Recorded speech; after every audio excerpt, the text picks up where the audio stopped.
Hello, thanks for watching The Marshall Way, and this is the Master Trento Special.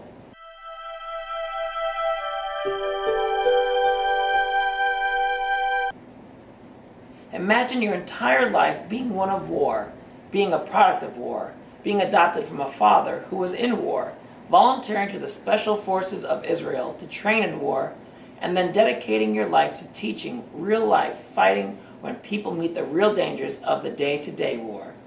Mike Lee Knarich is one of the greatest pioneers in self-defense and real-life fighting systems.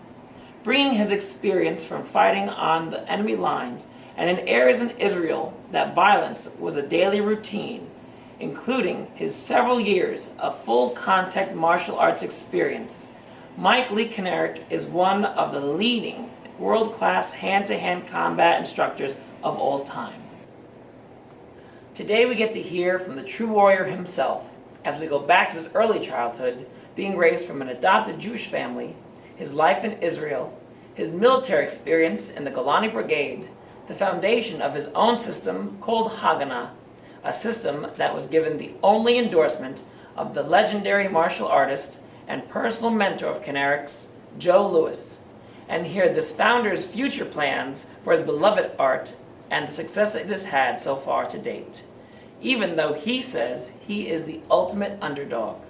Okay, so what I want to first talk about is some of your personal background. I did some research. So what I do know is that you were born during the Vietnam War. Correct. Your name was Lee Van Hong, did I say it Lee right? Van Hong. Your father was an American, your mother was Vietnamese, and your mother had put you up for adoption because you were half-breed. Correct.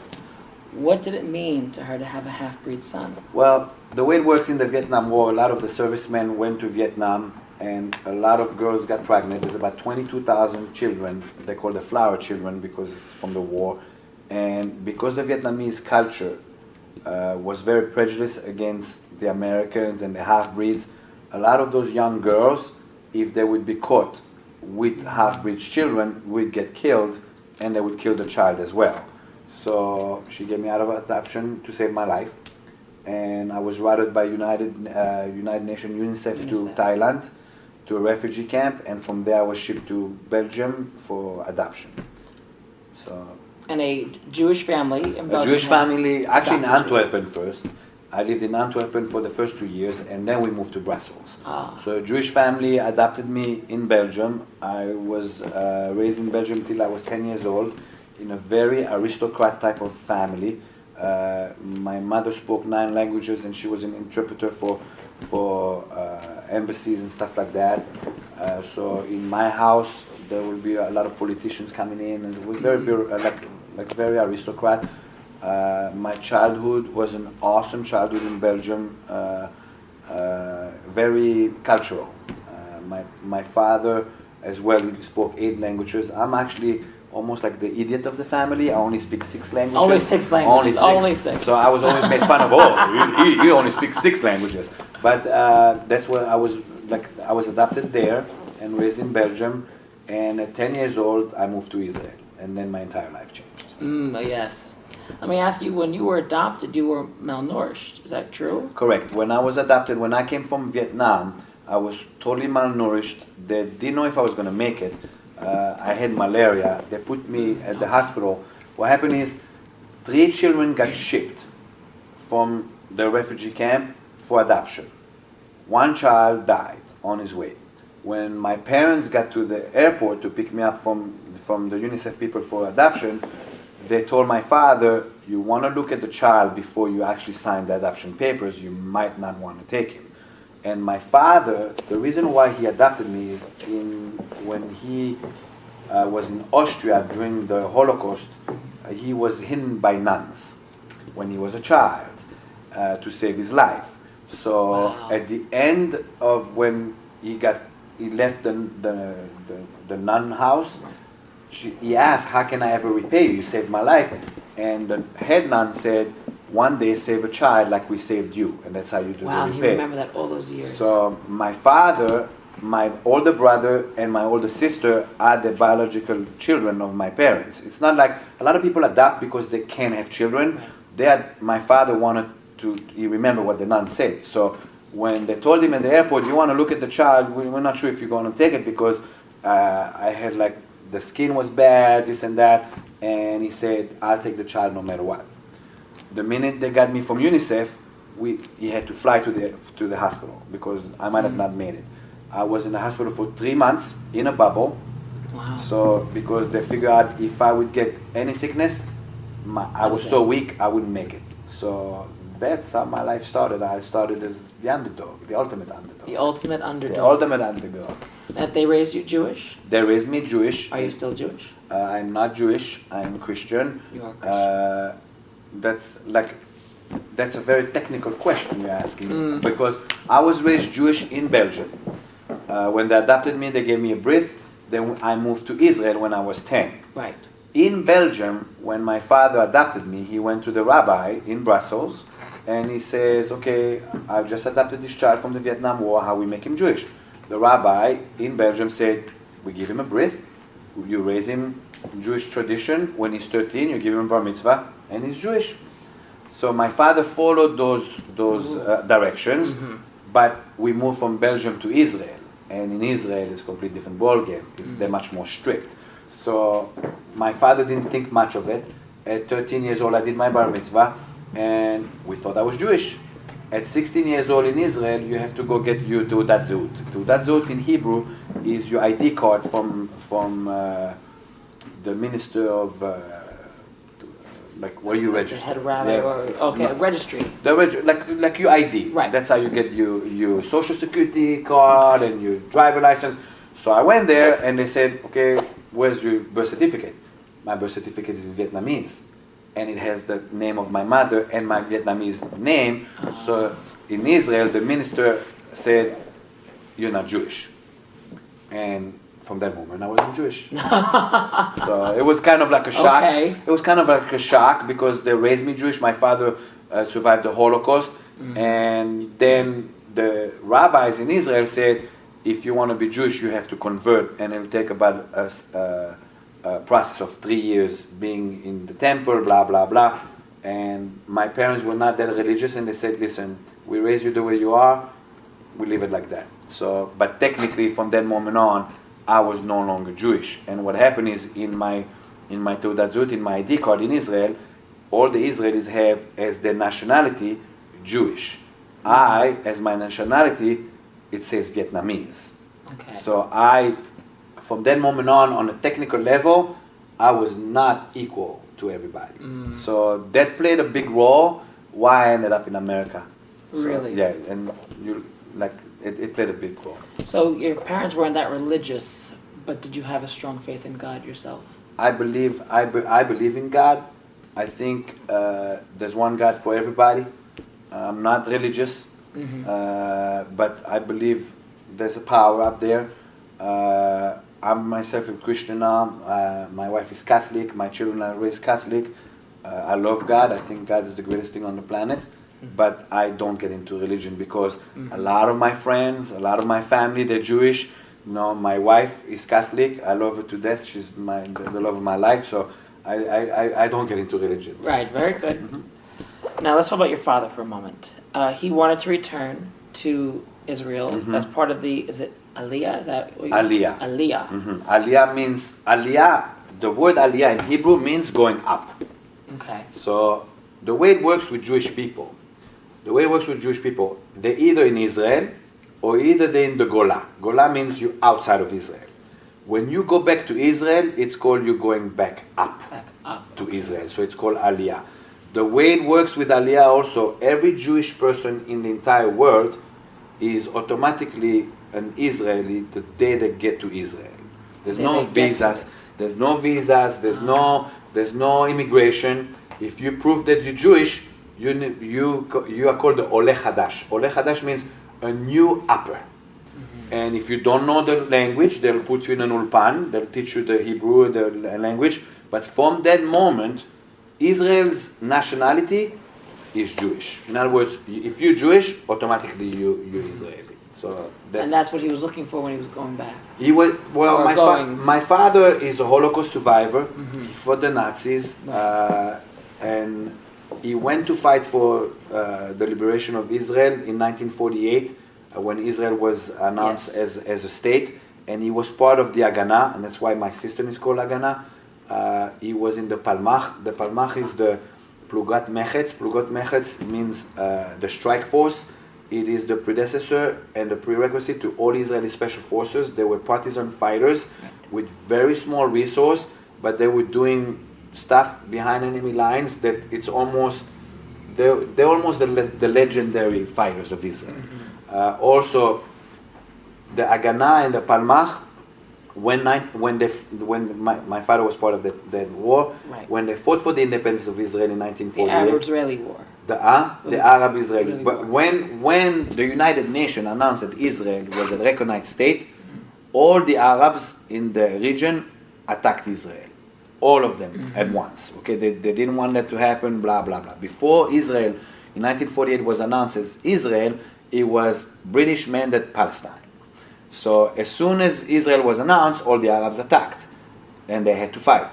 Okay, the people that fought that war were all Holocaust survivors, farmers. They had very small resource of arms. They were like partisans. So they fought, and it was a bad war, like every war.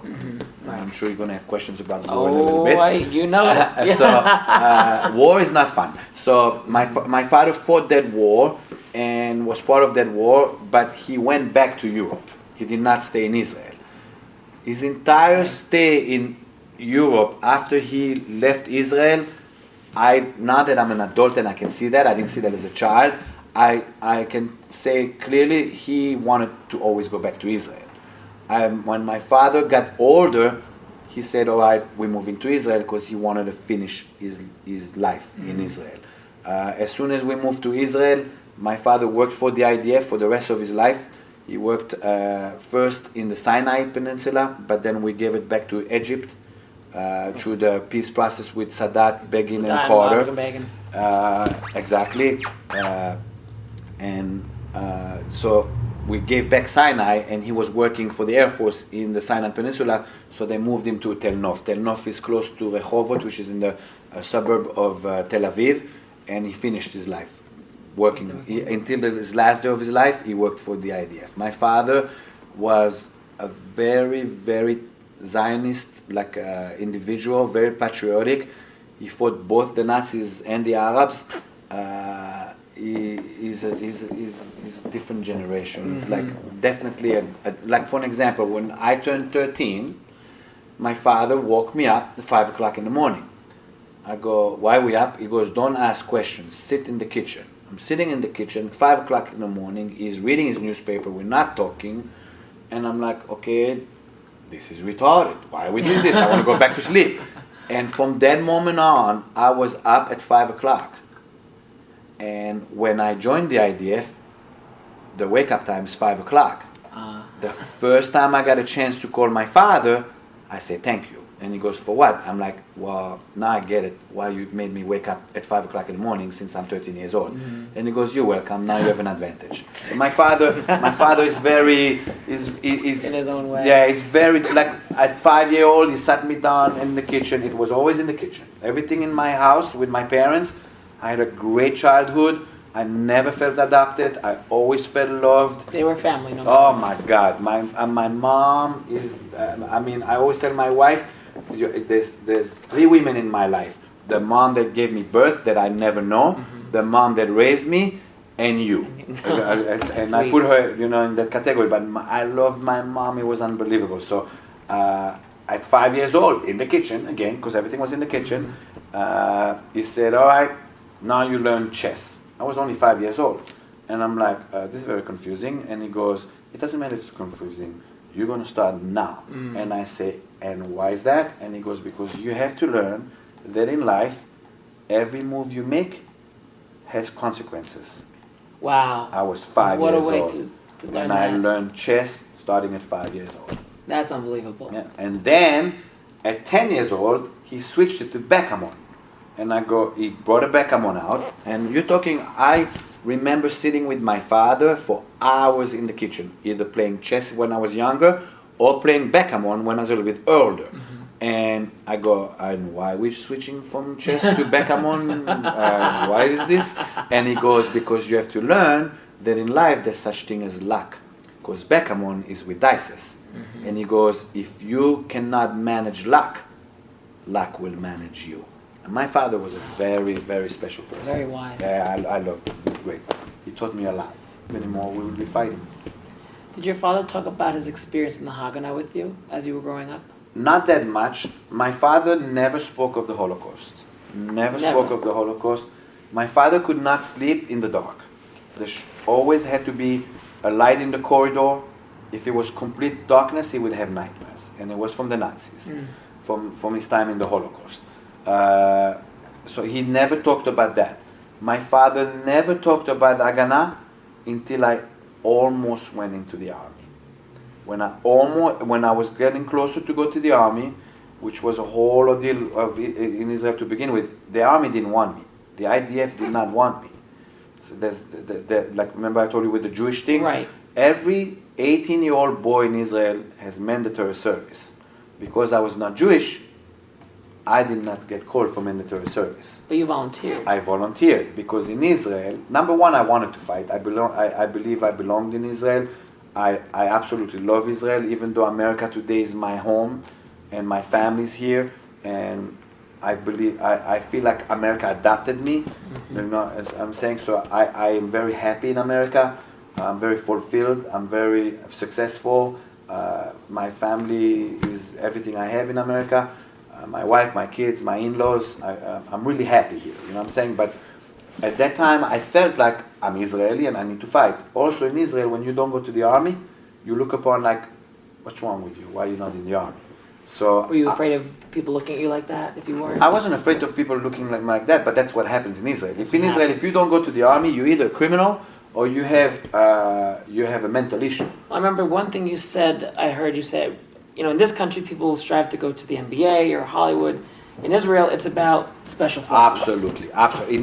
In Israel, the beauty of Israel is everything done in Israel from day one. A kid is in first grade, is preparation for the army. For an example, when I lived in Eilat, every Wednesday was Ocean Day. Every Wednesday, we went to the ocean, and they taught us how to spear dive. They taught us how to sailboat. Because a lot of those guys, they wanted them ending up in Navy SEALs. They never said that's why, but a lot of guys from Eilat end up being Navy SEALs because every Wednesday they had Ocean Day.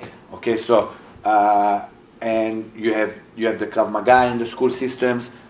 Most sports in Israel are running based. Soccer is huge in Israel. Track running is huge in Israel because that all applies to the military.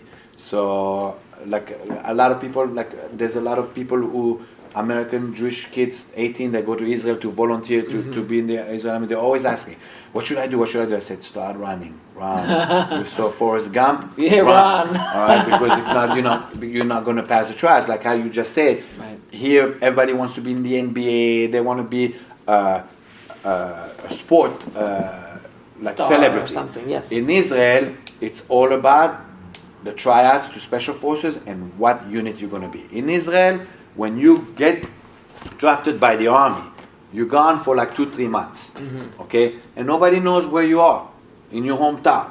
When you come back, first question, where'd you end up? Okay? If you end up in a prestigious special forces, they're like, it's egotistic. Like, yeah, I'm in this. Oh no, I'm a cook. Nobody wants to say they're a cook because in Israel, fighting is a way of life. So absolutely, in Israel, it's about special forces. At the age of 10 years old, Mike Lee and his family relocated to Israel, where he lived his remaining childhood years. At the age of 18, he volunteered for service in the IDF, Israeli Defense Forces, and had gone through an intense selection process called Gibush that involved psychological testing, physical testing, intelligence testing, and a tremendous amount of background review to see what they are worth. You go a few months before the Army to report to the IDF on an administration level. It includes a written IQ test, and depending on the score, will determine where you will be in the Army. Mike Lee's profile was a 97, which is the highest you can get. According to Mike Lee, Israelis don't believe in 100 because to them, only God can be 100. Mike Lee's intense selection process got him in the legendary Golani Brigade in the Orev Golani Unit, the Northern Command. Israeli Special Forces are by far, and it sounds so arrogant when I say that, we are by far in a league of our own because of the way it's done, because also we fight for survival. We don't get sent to another country. You get sent to another country, it feels different than when you fight for your home, because if I fail, my mom is getting decapitated. If I fail, my brother is getting beheaded. Wow. So it's we are the and when I say that all the time people Israelis are so arrogant. We are the best of the best. Number one, because of the way it's done. Number two, we fight more than anybody else. We fight more than anybody else. Sometimes you'll have guys that are here, career special forces soldiers that will never do anything or will end up doing one deployment. In Israel, from the moment you're a special forces guy, you work day in, day out, week in, week out, and sometimes people say, oh, you guys don't have a war right now. What do you mean you're working? We are working all the time, undercover. We're working all the time, preventive missions. We don't need a war to be attacked. You know, the war on terror is an ongoing war. An actual conventional war to us in Israel is not any different than fighting terror. And you did anti-terrorism in, was it the West Bank, was it? Okay, what I did. In Lebanon? Okay, what I did, I fought in Lebanon. Okay, when I fought, it was the first war of Israel. Okay. Israel went to do the first Lebanon war to do Retzuat Bitachon. They went in for 13 kilometers to make a security zone. Okay. We ended up going deeper, all the way up to Tzidon, Beirut, blah, blah, blah. I was not part of that operation because I was not in the army yet. I went November 85. In November 85, Israel already finished the war, but we were occupying the security zone. I was stationed at the Beaufort Castle. The Beaufort Castle is in South Lebanon. It's by the Bekaa Valley, the Litani River, Marjayun, Arnoun, its villages, and it was Hezbollah infested.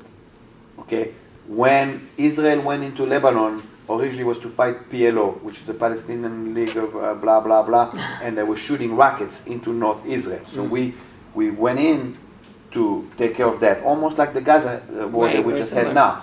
When we went in, Hezbollah joined force with PLO, and Hezbollah became one of our enemies. So when I was in the army, stationed in South Lebanon in the Beaufort Castle, I was fighting PLO and Hezbollah. So even though it's not a war, it's called low-level conflict. But it's labeled. It's labeled low-level conflict, right. But it's war on terror. It's basically you're fighting terror organization. Then, while I was in the Golani Brigade, also the first Intifada erupted.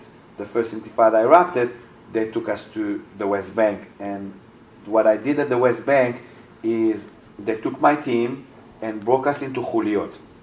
An Orev team is 12 men strong. What they did is they broke us into teams of 3 and assigned us to work with Mishmar Gvul. Mishmar Gvul is the border patrol of Israel, and they were in charge of the West Bank. Because the Intifada, there was a lot of pressure, too much, so they put special forces guys to go with them on patrol as a backup. It was a lot of violence, and at night we would go do search with the Shabak, which is the Israeli Secret Service, to take militants out for interrogations. So I did that as well. So I was in Lebanon at the Beaufort Castle, and I was in Shechem, which is Nablus, in the West Bank through the first Intifada. Did you ever lose anyone Absolutely. that you were close to? Yeah. Did you get close to a lot of people in your team? Well, this is how it works, okay? And I don't like to talk about that, but I guess I'll answer that, and I'll try to answer that very fast, Okay. so I don't get stuck in that. You lose friends. Also, friends get hurt. Like in my team, one guy lost his leg, one guy got defigurated. from an explosion. It's the price of war. It is what it is. Yeah. So yes, if the answer is yes. Let me ask you, can you please tell me the left-hand story? Being left-handed. The left-hand story. All right. Yes. So I got to Bezek. Bezek is no longer existent. Bezek was the Golani infantry boot camp base of the Golani Brigade. Okay. It is legendary to be a place where it's considered hell. It was in the territories, and just so you, like, to give you an example, almost on, I don't want to say on a daily basis, but on a weekly basis, somebody would commit suicide. Wow. Almost on a weekly basis, one or two guys would run away from the base. Now it's in the middle of the Arab territory, so you know if you're running away, you're getting killed. But because the abuse was so strong, people couldn't handle it. The Golani Brigade is considered the dirty brigade of the Israeli army. It's like, it's a demographic. It has a lot of the non-Ashkenazi people. You have Ashkenazi Israelis and you have Middle Eastern Israelis. Golani Brigade, most of the Golani Brigade is not Ashkenazi. In the Special Forces, a lot of Ashkenazis, but most of the Golani Brigade is Moroccans, Yemenis, the working class of the Israeli state. So because of that, they're more physical.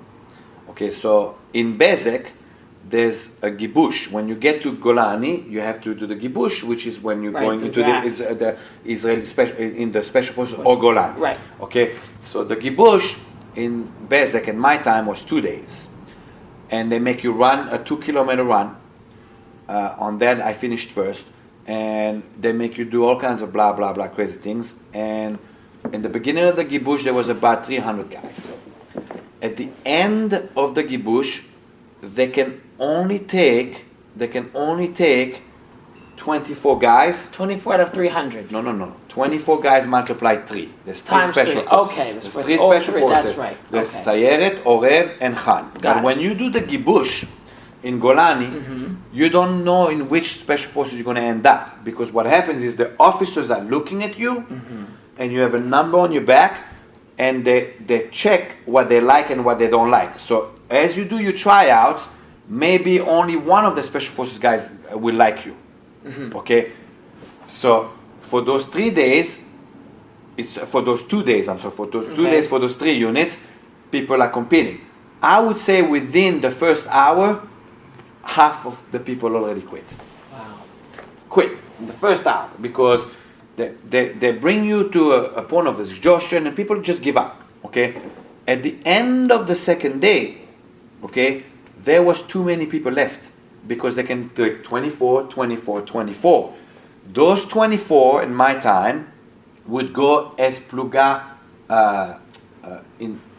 You have battalion number 13, battalion number 51, battalion number 12.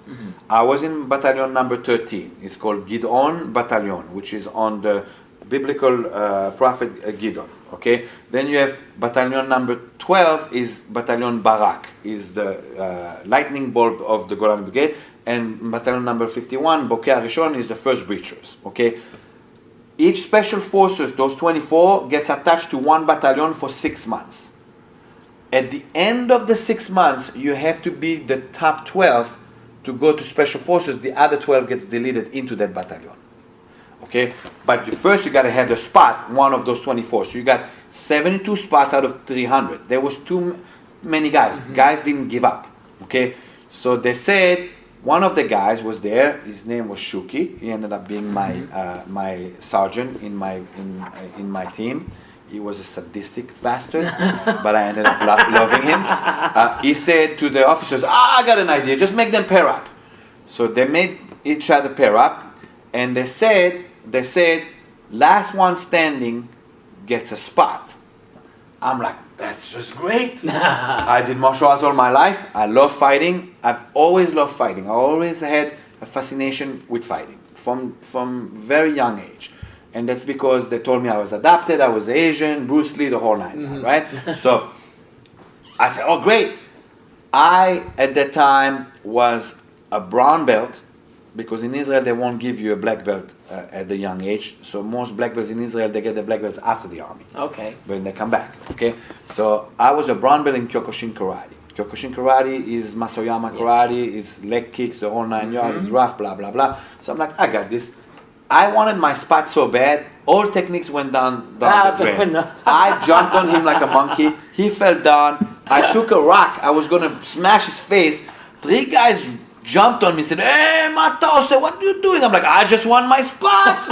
Right? They pulled me off, but it was like, I don't know, it took 20 seconds. I was breathing hard, winded because the adrenaline and everything, right? Up. And then the guys were saying, "Okay, there's still too many. We got to delete 6 more." The guy said, "Oh, that's easy. Who's left-handed?"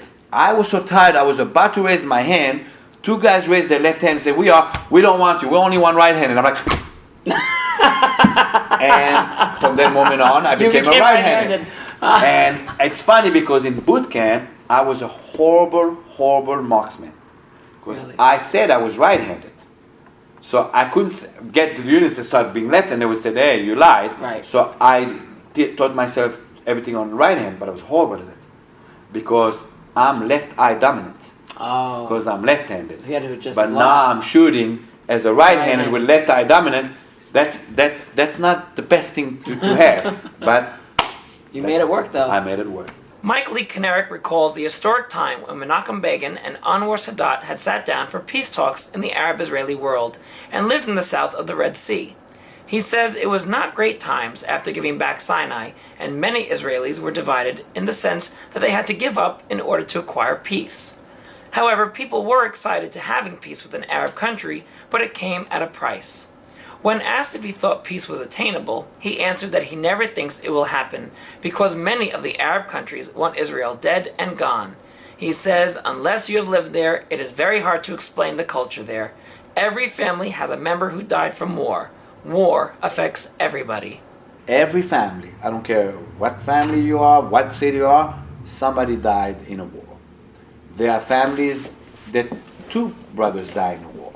Okay? So war affects everybody. And I will say this, I don't like to talk about war because it's a very sensitive subject. You know, Yes. People think I teach in America. I teach people warfare. I teach people the way how people fight in Israel. A lot of people that come to me want to feel that. And sometimes I sit back and I look at those people, and they're very nice people, civilians, this and that, and I'm thinking, man, you don't want to know war, man. It's miserable. It's not good. But people, there's a fascination of the American public with war. It's just maybe not just the American public, just because I live in America, maybe, but a lot of people who've never seen war, I guess, are fascinated by it. Most people who've seen war want to forget war. You know what I'm saying? So. But in Israel, is there ever going to be peace? I don't think so. Is war ever necessary? War is always necessary. I will tell you why war is necessary. I believe war is a human glitch. In other words, I'm a product of war. I was born in the Vietnam War. Okay? Some people will say, why the Americans even went there? If the Americans never went there, I would have never been sitting down with you and having this interview. So I think war is necessary because there's always going to be evil. There's always going to be people that are greedy. To me, war is about 3 things. People have greed for territory. In other words, they want to say, I own this land. You know what I'm saying? Greed of forcing religion or genocide religions they don't agree with, or simply for monetary advantages like oil or whatever, right? So either they want to own the land, or either they want to say our way of religion is better and we don't agree with you, so either you agree or we kill you or just get rid of you, or there's a monetary issue. Because there's always going to be evil people that are either greedy or either hypocrites or either whatever you want to call it, that they want to impose on others. People have to defend themselves. As soon as you defend against evil, evil gets more evil because he's mad. How come you're fighting back and you're not submitting to me? I am stronger than you. And then there's war. Okay? The beauty of the Israelis is they have made war their profession. But they don't, for an example, and I know it's going to go into politics right now, but like the war that just happened in Gaza. Yes. Okay? We, as Israelis, invested in Iron Dome and into defending. The other side, and I will say the radical jihadists Right. or whatever you want, are investing into attacking. We're investing into defending. They're investing into attacking. I will say this, if Israel wanted the Gaza Strip gone, it would take 2 hours and the Gaza Strip would become a new Club Med of the Israelis if they wanted to. And some people say, oh, he's crazy saying that. No, but I if understand. the Israelis would want to clean up the Gaza Strip, it would not take much because we have the resource to do it. We have the military to do it. We have the Air Force to do it. We have the tanks to do it. We have the a lot of people don't realize a lot of warfare on the ground is engineering, you know, bulldozers and stuff like that. We have the resource to do it. We don't do it because we just don't do it. But the Israelis would actually have less headache if they would clean up the Gaza Strip and put a Club Med there. But we don't. Right. And how we get repaid? By being attacked. So, you know, a lot of people say there's an old say, him who desires peace must prepare for war. We believers in that. In Israel, we believe in that.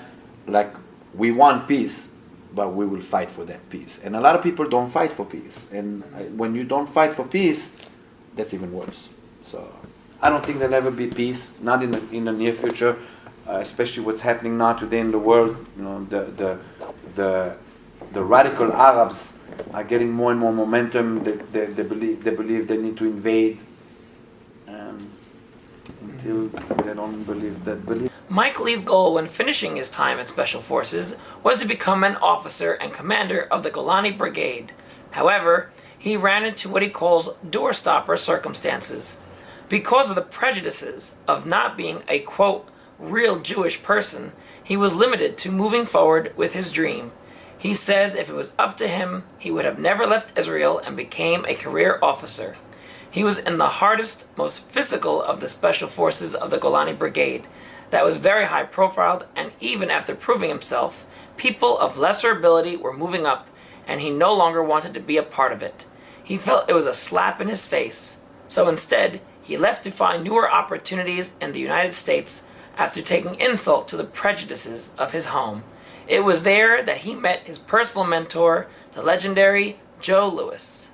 So here in the United States, you trained under the legendary Joe Louis. Yes, You got a my 6-degree daddy. black belt. I call him my daddy. Your daddy, how come? Well, I call him my daddy. I believe in life there's events that changes your life. I believe the right person at the right time with the right words will impact your life. Joe Louis is one of those people. Okay, I can pinpoint things that happened in my life that carved who I am. When I met Joe Louis, it carved who I was as a martial artist. Okay, I'll explain. When I came to America, I was very, very interested in Jeet Kune Do. When I was 6 years old, I came home and I said to my mom, okay, we gotta talk. We were in Belgium, in Brussels. She goes, okay, what's the deal? And I go, okay, you have blue eyes, you're blonde. My brother is green eyes, he's blonde. My sister's blue eyes, she's blonde. Daddy's blue eyes, blonde. And I look like I look. What's the deal here?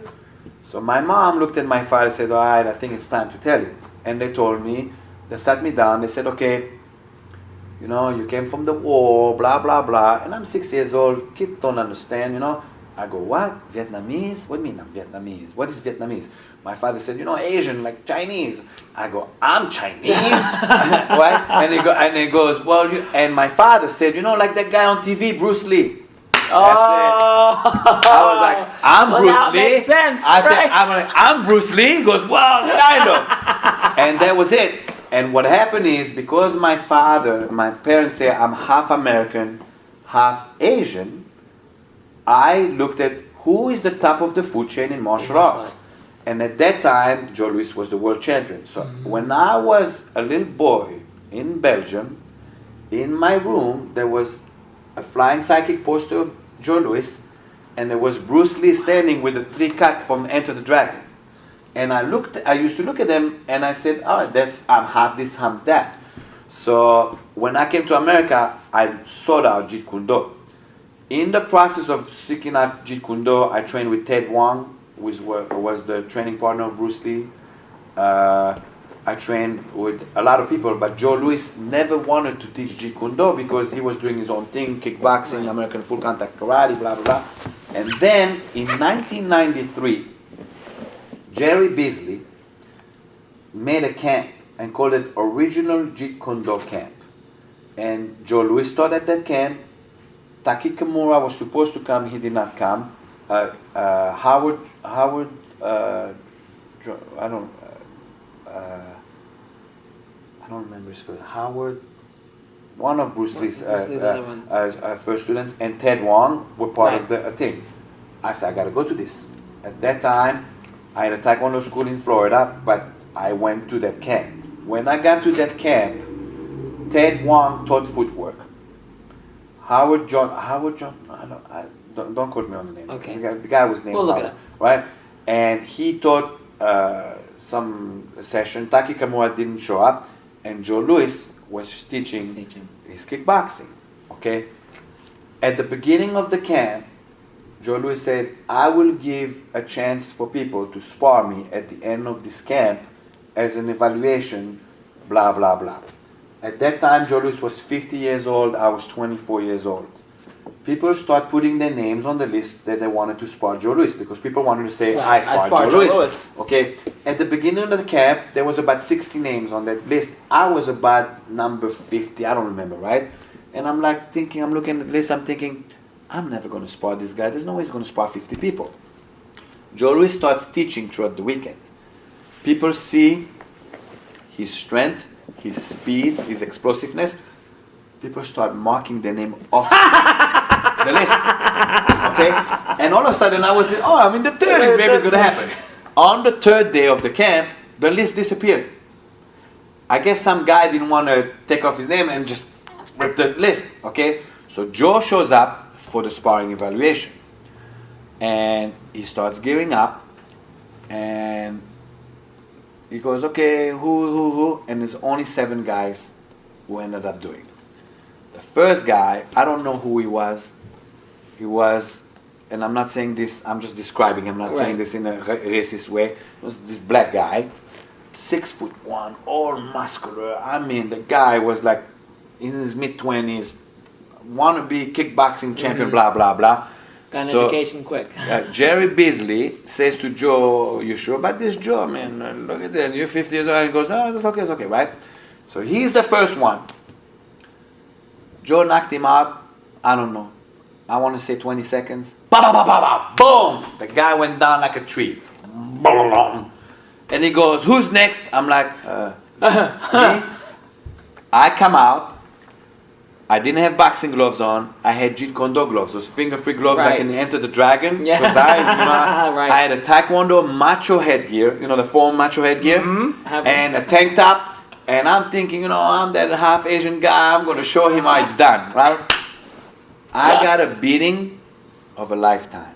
It changed my life. But the round was supposed to be 3 minutes. He had a round timer. The round ended up being 9 minutes because he wanted to knock me out. He knocked me down 4 times. He broke my ribs, but I kept coming up. And some people in the audience would say, hey kid, just stay down. It's okay, stay down. I'm like, no, I'm not staying down. After 9 minutes, or 8 minutes, whatever, Jerry Beasley says to Joe, enough already. I mean, he takes out his mouthpiece and he goes, where are you from, kiddo?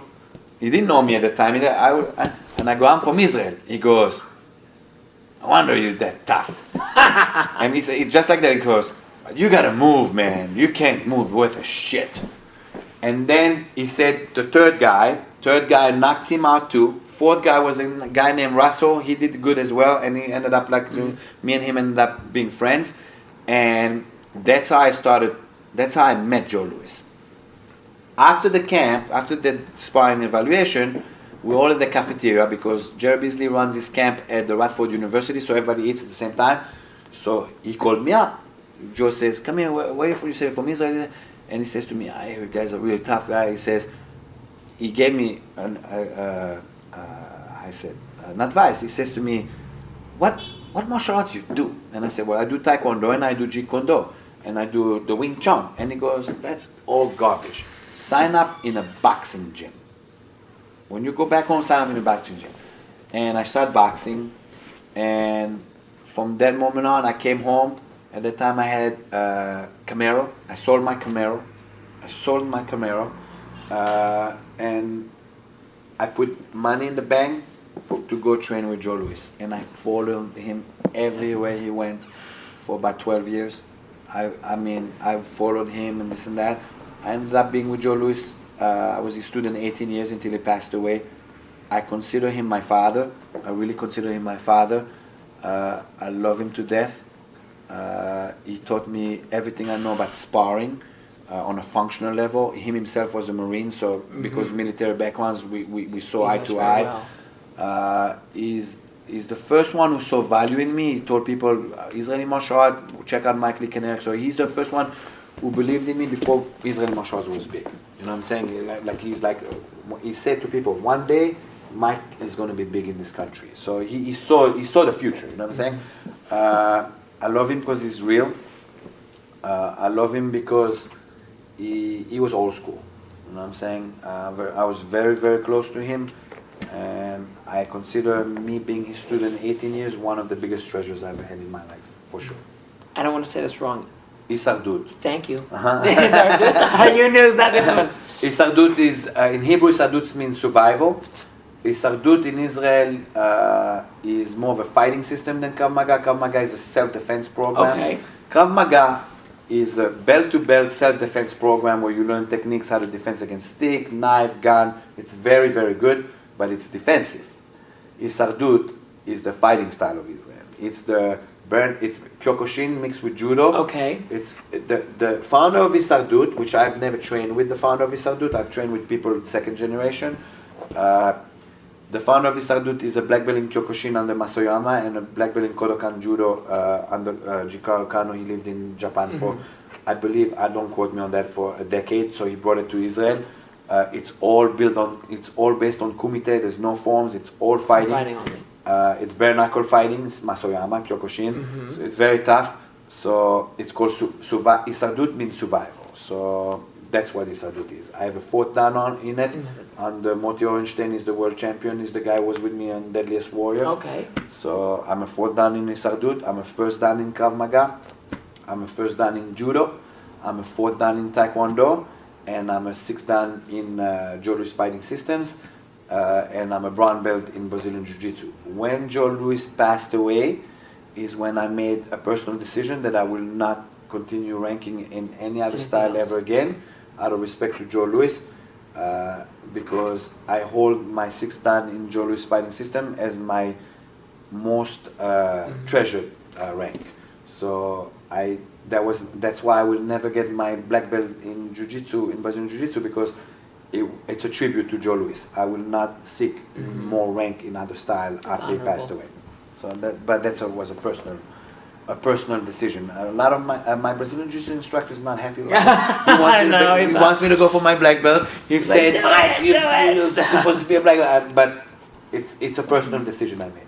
Well, like you said earlier, one thing that you had always told people, or you encourage people, is every year to learn something new. Absolutely. Is that how you began doing all these different martial arts, by challenging yourself or adding on to your skill? Here is how I feel. Experience all, fear none. How can you beat something you don't know? I'm a military person. Intelligence gathering is key. You don't go on a mission without intelligence. If you come to me and say to me, you're going to go kill this guy and do this, but we don't have intel for you, I'm going to go get the intel and then come back to me. Because that's the way it's done in special forces. So I approach martial arts the same way I did my special forces training. When I came to America, I wanted a style with kicking. So I did Taekwondo. It's the ultimate kicking style. Okay? I wanted a style with hands. I did Wing Chun. I wanted a style with grappling. I did Brazilian Jiu-Jitsu and Sambo. So I have a metrics for myself. My metrics is kicking, punching, trapping, clinching, grappling, knife fighting, handgun shooting, assault rifle shooting, water, land. Okay, and my metrics is I rank myself where I am, and that's how I did my metrics. Following that metrics also is combat fitness.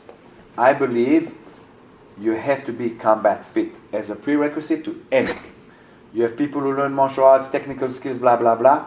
In Israel, we have such thing called kosher kravi, which is combat fitness of the Israeli army. Okay. But in Orev Golani, it's not kosher kravi. It's not combat fitness.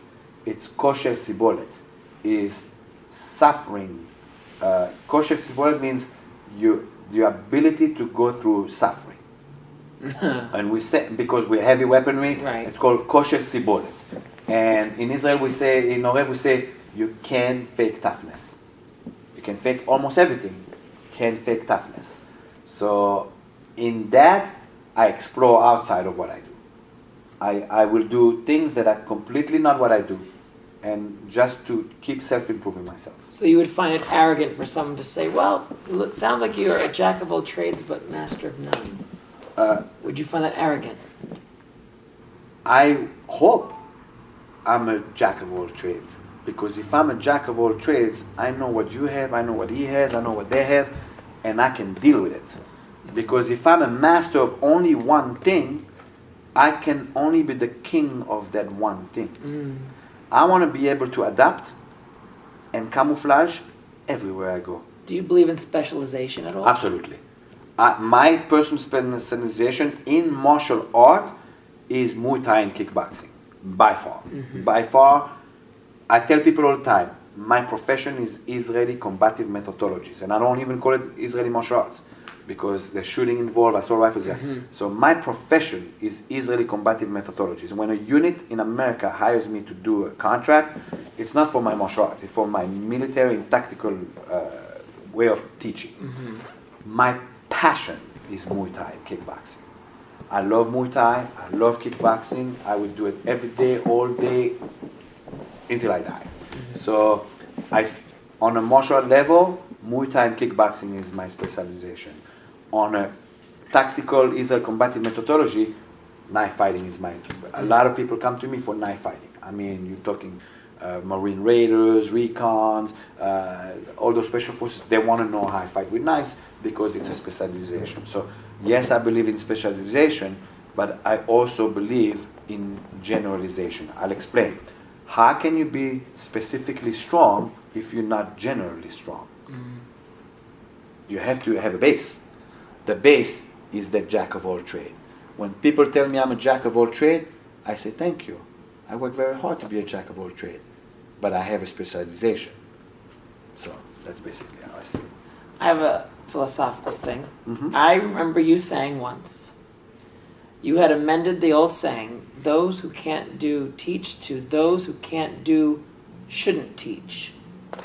Yes, I love Yeah. that. I love that. Now, why do you believe that? Okay, here's the deal.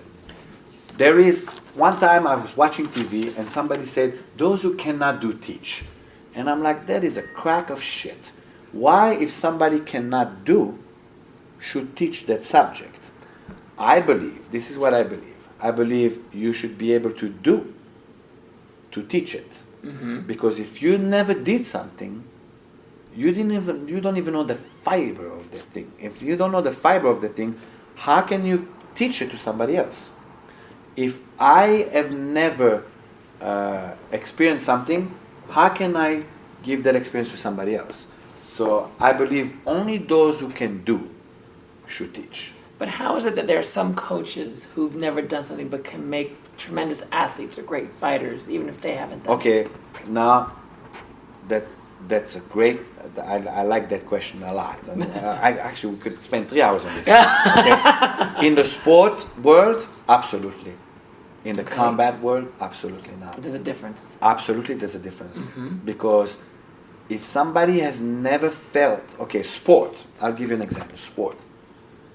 When you fight in sport, you fight for a record, fight for a medal. If you lost that day, and there's good sportsmanship, high five. Yeah. We see each other again next time. Right. Okay? In combat, you're dead. That's it. Okay?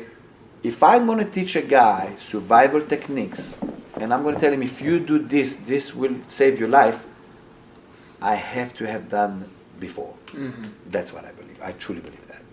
Using his unique vision and personal experience, Mike Lee Kanarik founded his own progressive Israeli self-defense and fighting system that he says meets the needs for everyone. He calls it Haganah, which in Hebrew translates to defense. He teaches everyone from regular civilians on the street to local agents of the FBI, DEA, U.S. Secret Service, and even local SWAT operators. Nationally, Mike Lee has trained the U.S. Coast Guard Special Units in Florida, U.S. Army Special Forces in Georgia, and Marine Raiders in California with his system. Haganah training includes hand-to-hand combat, tactical knife fighting, combat shooting, and counter-terrorist tactics. Haganah has even been taught to the U.S. military at the base in Guantanamo Bay, Cuba, where the Taliban and other terrorist prisoners are being held. So when did the idea of forming your system of Haganah come to mind? All right. Forming the system of Haganah is actually a glitch. Okay. The glitch was I wanted to teach Krav Maga. And in America, at that time that I wanted to teach Krav Maga, it was trademarked by a non-Israeli. Okay. Okay, so Krav Maga was trademarked by a non-Israeli. I am a very opinionated, aggressive, hard-headed, relentless individual. If I believe in something, I will fight the world. So I wanted to teach Krav Maga. So my friend that I do Krav Maga with, which is Israeli, his name is Ron Mizrahi, teaches Krav Maga in New York, say, well, you're going to have to be under him because he runs it. And I go, and why I want to be under him? He never fought. He goes, no, he never fought, but he's got a black belt.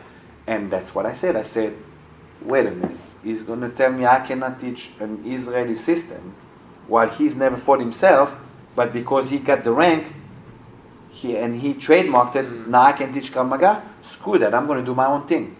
My friend, Ron Mizrahi, said to me, who the hell you think you are, Bruce Lee? The last one that made his own martial arts, Jeet Kune Do, is Bruce Lee. I'm like, I'm not Bruce Lee, I'm Mike Lee Kanarik, and I will make my own Israeli martial art. And I don't care what anybody says, I'm not under somebody who's never fought before. Haganah is different than Krav Maga. It's much more deep into real fighting. There's knife fighting involved. There's my black belts have to be able to shoot guns, assault rifles, knife fighting. They have to go to stress drills that are military stress drills. It is not a civilian system. Krav Maga is a great Israeli martial art, but it's a civilian system that has his roots in the military. Okay. But the way it was portrayed here was more of like a workout, more of like the cool thing to do because I'm Jewish. I don't care if you're Jewish. I don't care if you're Christian. I care you have a passion to learn how to fight for real. I am the best in the world. And when I say that, people go, oh, he's so arrogant. I am the best of the best in reality fighting. I believe that. If I wouldn't believe that, I wouldn't teach it. I don't teach what I don't believe in. I believe Haganah is the best reality fighting style taught in America today. If you want to learn real self-defense, you want to learn home invasion security, you want to learn to be the bodyguard to your own family, you want to learn to travel in places in the world that are very dangerous, Haganah is the best training that you can get. I believe in that. If I wouldn't believe in that, I would work at McDonald's. I'd probably be the manager, but I would. So you have actually two businesses, I believe. The Israeli Defense Fighting Systems, IDFS, correct? Well, yes and no. On a local level, I run my school, and on a global level, I run my instructors. Okay. And then there's the Israeli Haganah Federation, is that The right? Israeli Haganah I- Federation, IHF, is what runs the instructors, correct? Got it. Okay. Now, in the Haganah system, there is combat fitness. Correct? There's the fight program. Correct. Which is the Fierce Israeli Guerrilla Hand-to-Hand Tactics, correct? Yeah, very good. ITTP? IPTT. IPTT. IPTT, Israeli Pistol. Israeli Professional Tactical Training, that I said that I'm not the one in charge of that. Garrett Machine is in charge of that. That's all the shooting in our organization. Garrett is a Duvdevan operator.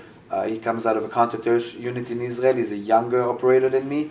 And about 4 years ago, I made him join Haganah. He's better than me at it, so I delegated that to him. So IPTT is in the hand of another Israeli Special Forces guy.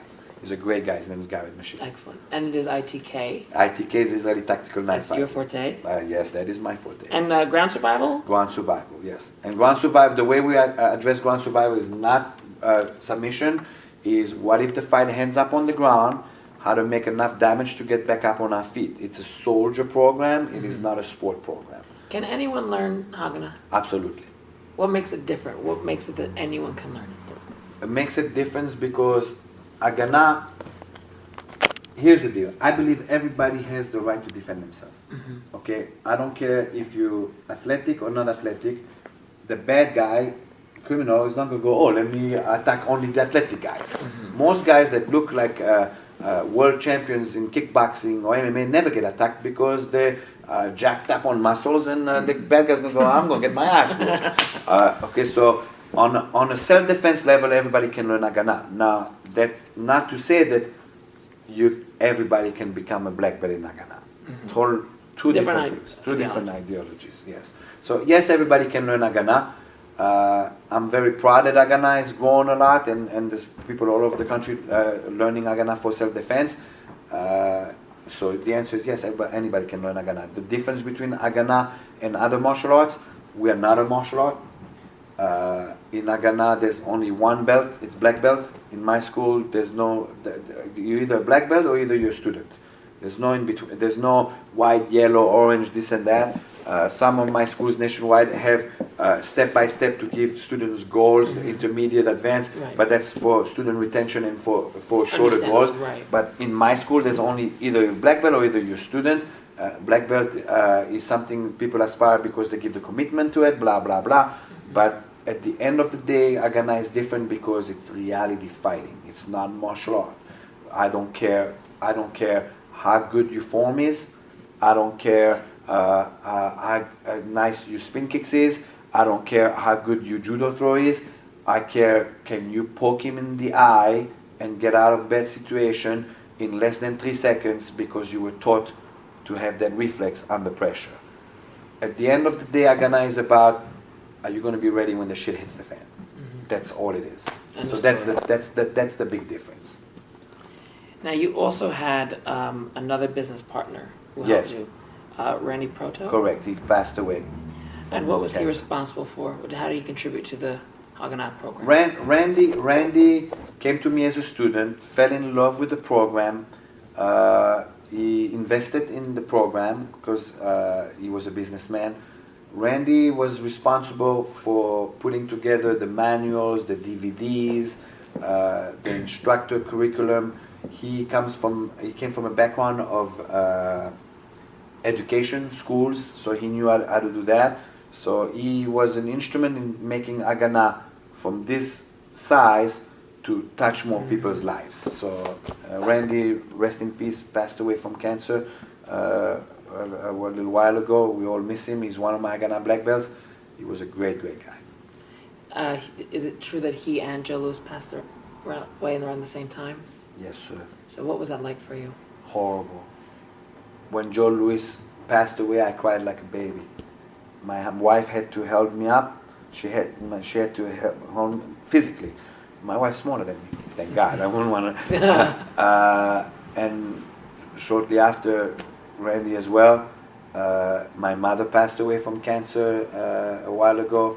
So yeah, it was a rough patch, very rough patch. So how do you keep going? I keep going because life is good. I keep going. I'm one of those guys that finds satisfaction in simplicity. I absolutely, absolutely love what I do. I love making somebody that is more like a sheep, making me to a lion. I absolutely love that. I am a training fanatic. I train every day. I teach every day. I don't believe in teachers getting off the mat. How can you be connected to your students if you're not teaching them all the time? I also believe if you look at people from up here, sooner or later they're gonna look you from up above. I have a quote that I say: "As long as the lions compete against each other, the hyenas will never catch up." I mean, it sounds bad, but that's a quote that I have. I believe movement is life. Because I believe movement is life, I need to be active. My goal in life is to be 100 years old. I want to teach until I'm 100 years old. Never get sick of it. No. I find sometimes people say to me, "Aren't you burned out from teaching?" I love teaching. I wouldn't do it if I didn't love it. There's a lot of things I can do that make much more money. I could do security, and with my resume, make a lot more money than teaching. But I actually love teaching. So to me, that was my call in life, to teach, and I'm happy with it, and I'm at peace with it. Because I'm happy and peace with it, I'll do it forever. We'll have to have the interview for your 100th birthday. Hell yeah! We'll plan it now. That sounds good. So when did you first start your business in Florida? Your current center. My school in Florida, I opened in 1991. It was a Taekwondo school, and I've been teaching since then. So 1991, never stopped. I switched gear because I used to teach Taekwondo full time with kickboxing, and when September 11 hit, I went full time Haganah. Why did you make that decision after 9/11? When I first came to this country, there was a federal agencies that hired me to teach them. I got fired on the first day because it was too aggressive for them. So at that time I made a decision, I'll never teach Israeli martial arts ever again because it's too rough. And I wanted to be successful, and I had to choose between Kempo or Taekwondo because that was business-wise would make sense. I chose Taekwondo. I taught Taekwondo. I had many students. I had a very successful school, and I taught Haganah or Krav Maga or whatever you want to call Israeli combative methodologies to only a small group of people on the side, because they knew my background and they wanted to know. A few of them was cops, one of them was a Secret Service guy, one of them was an FBI guy, and I taught closed door, behind closed door, and I was fine with that. When September 11 hit, people started knocking on my door, and I saw it almost as like, I don't want to say a duty, but I saw it as a responsibility to teach Haganah from that moment on, because when September 11 hit America, the first thing in my mind was like, okay, they're here now. And I'm an American now.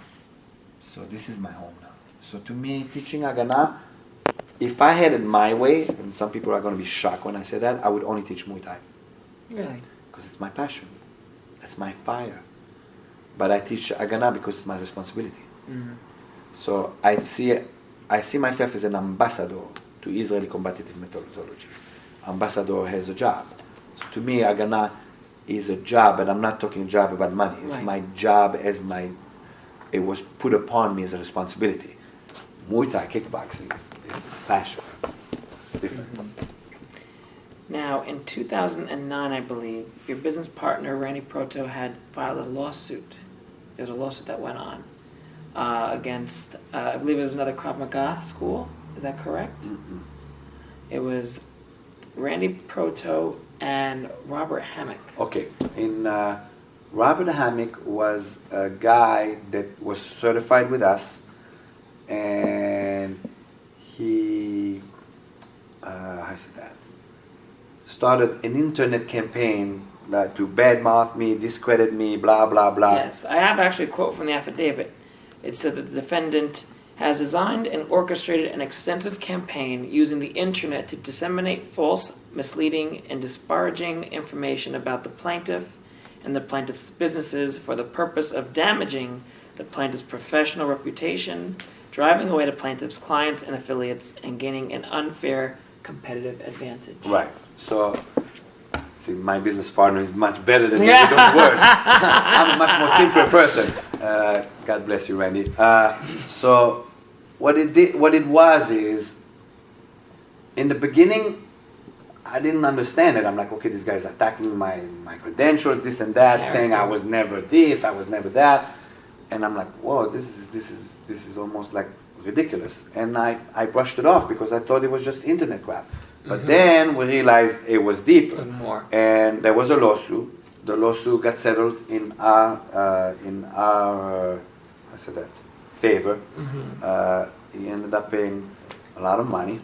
I have my motorcycle.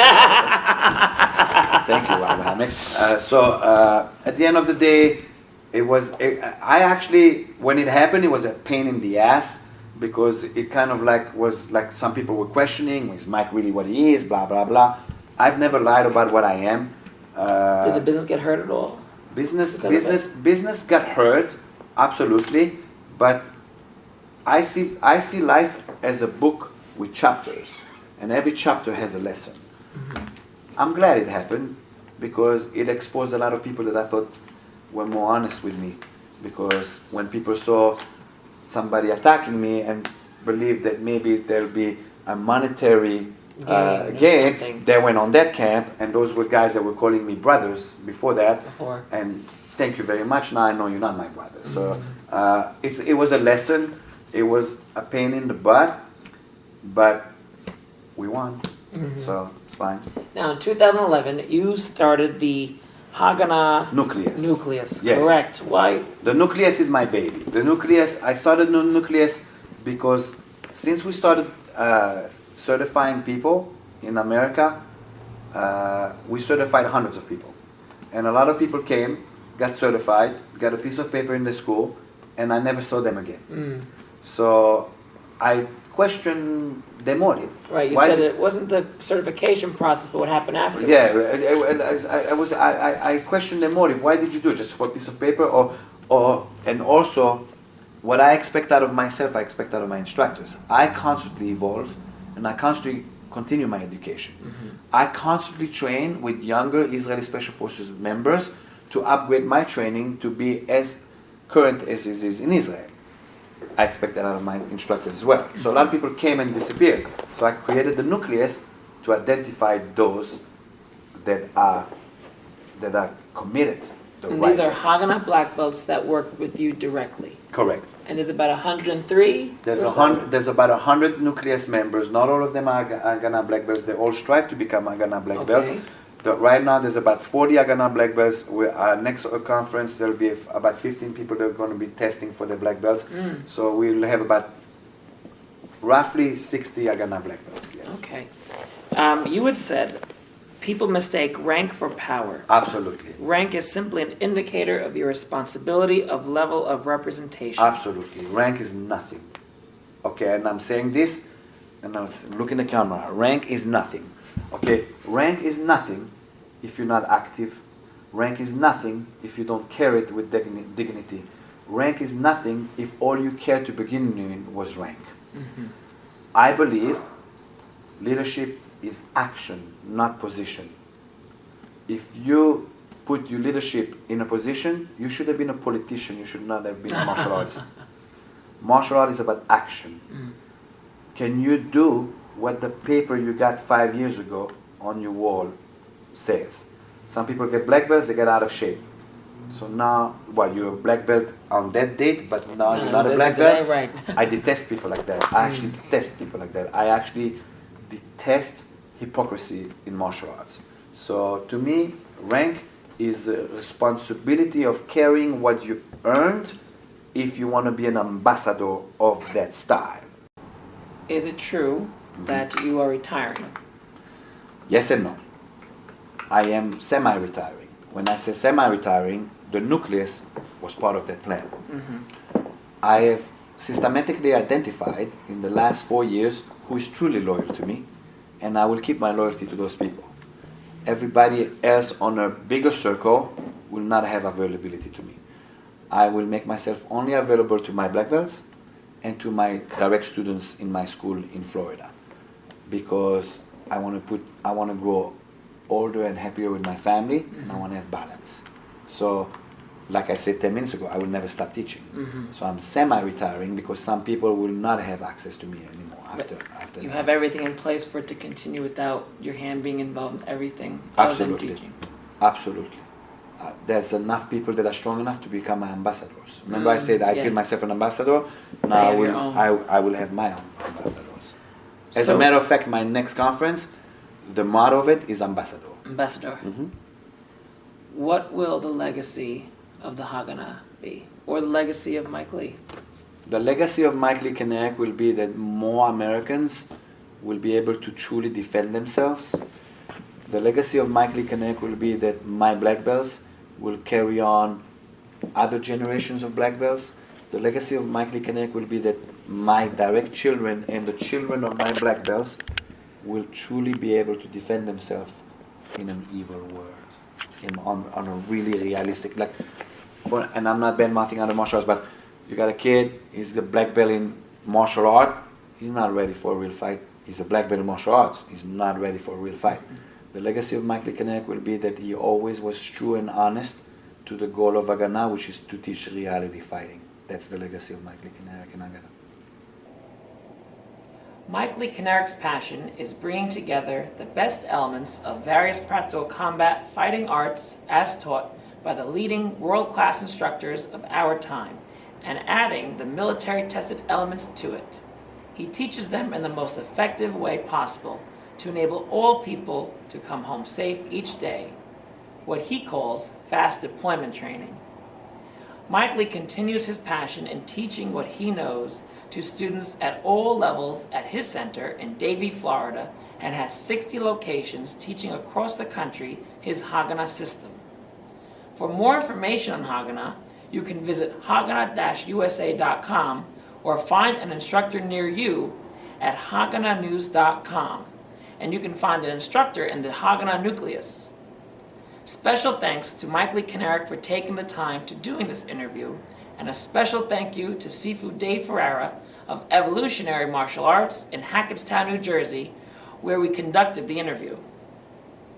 And a special thank you also to Brian Reckler and Thomas Cubby with their help in producing this special. My name is Master Andrew Trento, and that is your Zen for the day. Thank you.